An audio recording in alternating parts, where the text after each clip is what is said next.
അപ്പോൾ കൂട്ടുകാരെ, നമ്മുടെ വൈകുന്നേരത്തെ കറി എന്ന് വെച്ച് കഴിഞ്ഞാൽ നല്ല അടിപൊളി ചാള കിട്ടിയിട്ടുണ്ട്.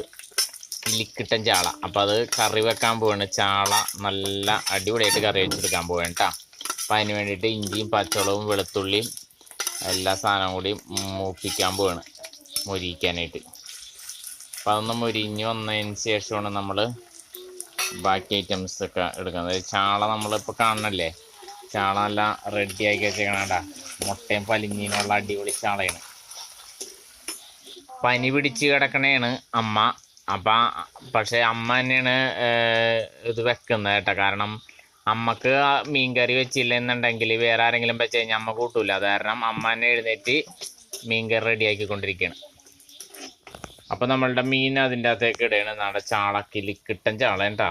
നല്ല നെയ്ച്ചാള. പണ്ട് കാരണന്മാരൊക്കെ ഉണ്ടായിരുന്ന സമയത്ത് പൊള്ളിച്ചെടുക്കണ ചാളയാണ്.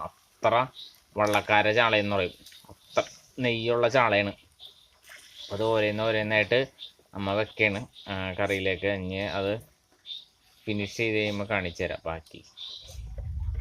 അതെ, ഇനി ആ മുട്ടയൊക്കെ വെതറിയിട്ടുണ്ട്.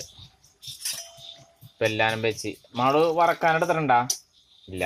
ഇപ്പം കറി വെച്ച് തന്നെ കൊടുക്കുക പിള്ളേർക്ക്. കറി വെച്ച് കൊടുത്താലാണ് ചാള കറി വെച്ച് കൂട്ടിയാലാണ് ഹെൽത്തി ബോഡി ഉണ്ടാവുള്ളൂ. അപ്പോൾ നമ്മളുടെ ചാളക്കറി സെറ്റപ്പ് ആയിട്ടുണ്ട്. അപ്പോൾ നമ്മളത് തുറന്ന് നോക്കാൻ പോവുകയാണ്. എങ്ങനെയാണ് ഇതിൻ്റെ ഇതെങ്ങനെയുണ്ടെന്ന് തുറന്ന് നോക്കട്ടെ. വാവ്, സൂപ്പർ, അടിപൊളി. കാണുമ്പോൾ തന്നെ അറിയാമല്ലോ അതിൻ്റെ ഒരു ഭംഗി. ചാള നല്ല അടിപൊളിയായിട്ട് നല്ല കിലിക്കിട്ടനായിട്ടിരിപ്പുണ്ട്.